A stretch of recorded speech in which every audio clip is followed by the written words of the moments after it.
How we doing, guys?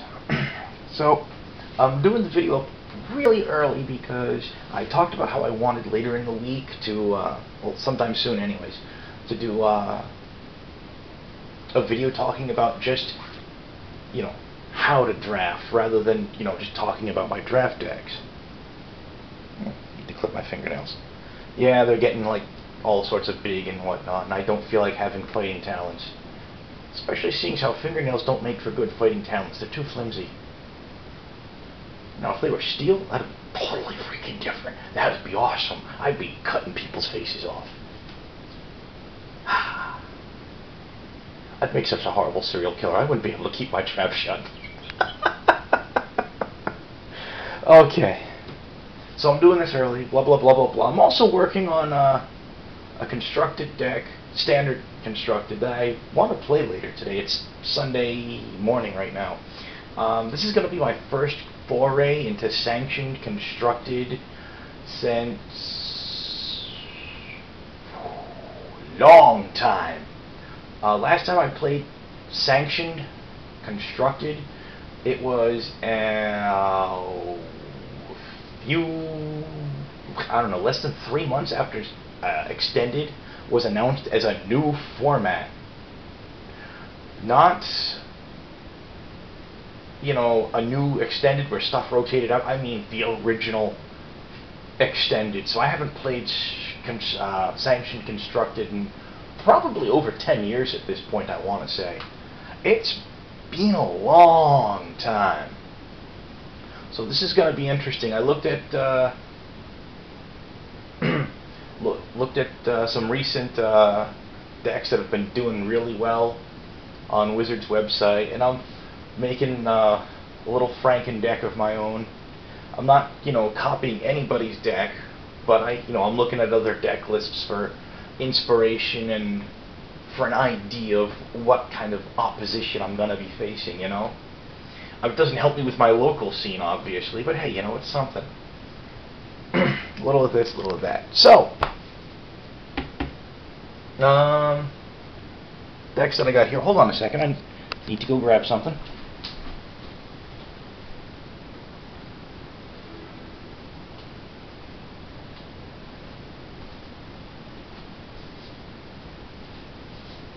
And I got the something I wanted to grab. As usual, I take pictures on my phone. See, falling. Of stuff from my most recent drafts. And here we go. Because, hey, guess what? Sometimes I have rares in the deck and the sideboard that I kick into the prize pool. I don't get them back. Because some of them are just, kind of underwhelming, or other stuff happens, right? So, looking at what I got here. Okay. Pretty much almost all of my creatures are flying or evasive. I've got 2 invisible stalkers, a murder of crows, an abbey griffin, a chapelgeist, 2 spectral riders, and a trio of moon herons. Over here I got a civilized scholar and a think twice, try to give you some card advantage, right? 2 claustrophobias, traveler's amulet, a sharpened pitchfork, well actually 2 sharpened pitchforks, a mask of Avacyn, and an inquisitor's flail. I'm becoming really fond of the inquisitor's flail, probably thanks to the fact that I draft a lot of evasive creatures. I draft flyers like it's going out of style. What you're not seeing here, main deck, I got the Inquisitor guy, the 2/2 First Strike Vigilance Pro, Vampires, Werewolves, and Zombies. He was a nice guy to have. He didn't hit the board very often. Also a Sturmgeist, the 5-drop flyer whose power toughness is equal to your cards in hand, and when he deals combat damage to a player, you draw a card. Yeah, that's nice stuff. I also splashed black for a pair of Unburial Rites. Those ended up coming in pretty handy, actually. When I was able to use those, it was really nice, you know. Like, one on burial rights gets me 2 creatures back over the course of 2 turns. That's pretty fantastic. It's a really good card. The amazing thing is I drafted them both in a row. Someone passed me a pack. There wasn't anything particularly outstanding in the pack for what I was drafting at the time, and I'm like, okay, this really should still be in the pack. I'll take that out and pass the rest along. Then I get handed a pack with another one in it, and I'm like, what the stink? Oh yeah. Oh yeah. So there's that, right? There's that. The rest of what I got here, out of the first draft,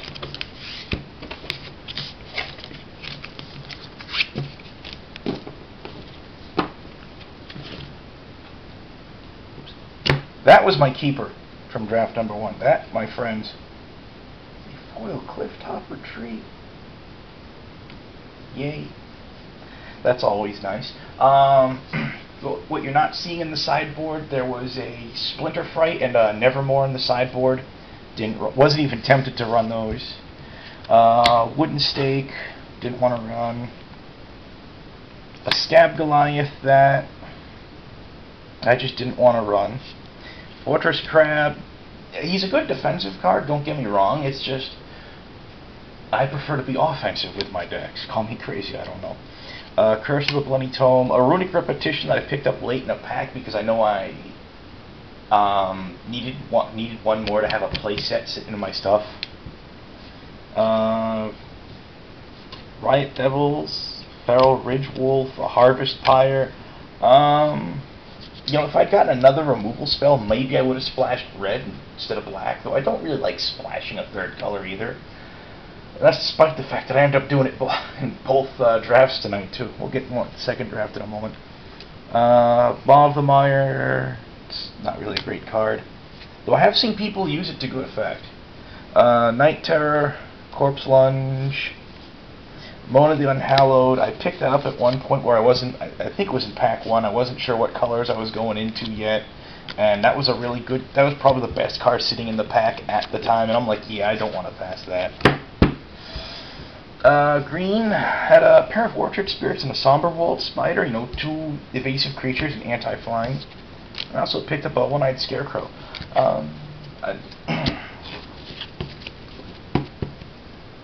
All well and good, right? Out of the prize pool, I got a Dearly Departed, a Rooftop Storm, and a Reaper from the Abyss. All well and good, right?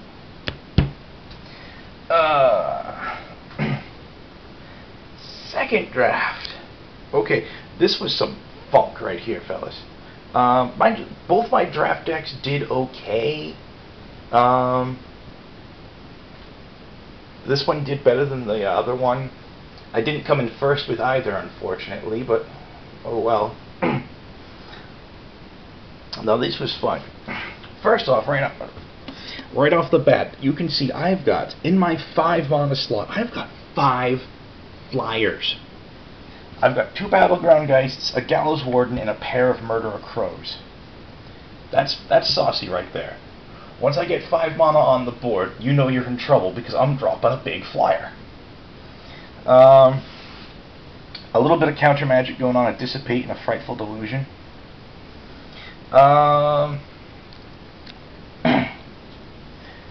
Blazing Torch, it's kind of a removal card. Grasp of Phantasm, I'm normally not fond of it, but it's a big tempo loss for the opponent, and I needed filler cards. So I could have done worse than that. Silent Departure is a good card, only because you can flash it back. If it didn't have flashback, it would be a strictly worse unsummon. 2 Butcher's Cleavers. I'll get back to those on a second. Now, those are nice, you know. Worst case scenario, it's Greatsword, which is still playable in draft, you know. But if you hook it up to a human, you get lifelink. A couple more removal spells. I splashed red for a Brimstone Volley and a Harvest Pyre. Had a Shimmering Grotto sitting in my lands, so that helped me. That made me a little bit less iffy about the idea of splashing a 3rd color for just 2 cards, you know. Moon Heron, the flyer. Geist of St. Traft, he was my keeper out of this mess. He was some good stuff right there. He hurt people, especially on those times when he was actually able to, like, come down on turn 3. It's like, blam! Geist of St. Traft says hi. An Abyssinian Priest, nice little control card. A Cloistered Youth. She's nice, I like her. 2 Deranged Assistants. Honestly, what I found amazing about the Deranged Assistants is how often I found myself using them to play one of my 5 drops on turn 4. That surprised me, it really did. That's the kind of card that you really overlook a lot. It's generally also out of color normally for blue. Blue does not frequently do mana production. Another thing that you will note about these 4 cards, they're all humans. At least the Cloistered Youth is before she transforms. But, yeah, that's some funk. That's funk. What else did I have here? What you're not seeing is also in the deck. All my rares were in the deck. I had a Crackling Counterpart, a foil, what is this thing called? Traveler's Amulet, and a Divine Reckoning. Divine Reckoning, I think the only time I drew it, I didn't need it. The Traveler's Amulet came in pretty handy. Mana fixing, mana acceleration, blah blah blah blah blah. Hey look, it's second turn, I haven't drawn a second turn. It's third turn, I've got 2 lands on the board, I didn't draw a third land. Pop the amulet, grab my third land, play it. And the crazy part was, with the 2 Deranged Assistants, I normally only had to hit 4 lands to get my 5 drops off. So I was pretty happy with the way that worked out. Pretty happy. The Crackling Counterpart, never really used, but it's a great card. For those that don't know, it's a colorless and double blue. I believe it's a sorcery. Let me double check this. Oh no, it's better than that. It's an instant. For a colorless and double blue, it's an instant. You pick a creature. You put a token onto the battlefield that's a copy of target creature. Yeah. And it has a flashback of, I think it's 5 in double blue. So, yeah, it does funk. It does funk. Obviously, the Geist was my keeper. Out of the prize pool, I plucked a Stencia Bloodhall, a Gutter Grime, and a Nevermore. Interestingly enough, the Stencia Bloodhall, a lot of people complain it's a bad card. For the most part, it is. But it is seeing a little bit of high-level play. I saw one in like a top 8. One of them made a top 8 deck list recently, a standard tournament. So I think it was mostly just in there because it's like, hey, you know what? It's an alternate win condition late game if there's some kind of a stall. My sideboard for this mess.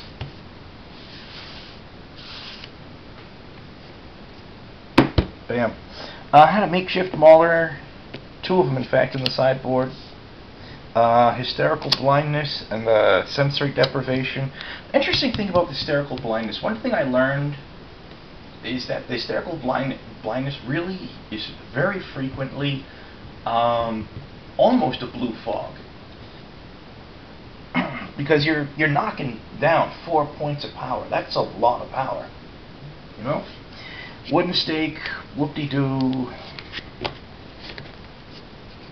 It's not a great card by any stretch. The Cobbled Wings, I grabbed that when I wasn't sure if I was going to be able to get a lot of flyers. Silly me, I got a crap ton.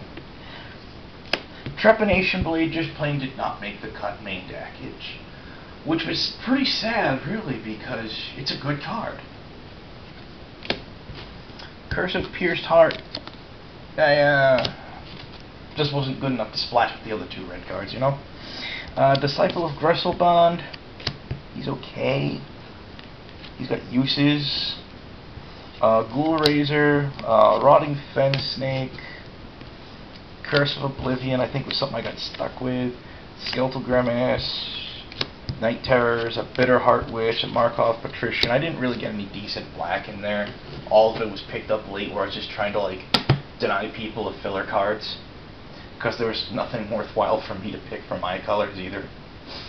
An Orchard Spirit and a Somber Walled Spider.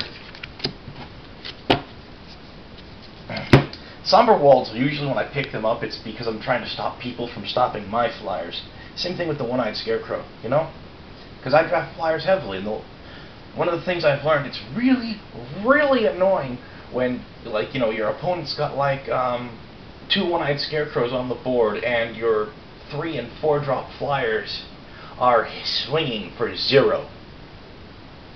Or rather, you're not swinging because they're going to do 0. Oh, let me tell you, that's rough. So damn rough. But that's that, right? So, gonna call this done sometime during the week. I want to put up something about drafting process in general. I'm thinking I'm gonna just put together some random groupings of cards, call them booster packs, and slap them down and talk about what the right pick is, what the wrong pick, etc., etc., etc., you know? And I'll also give you a heads up on how I end up doing in that standard tournament later, you know? Alright. Be good, fellas. Stay safe.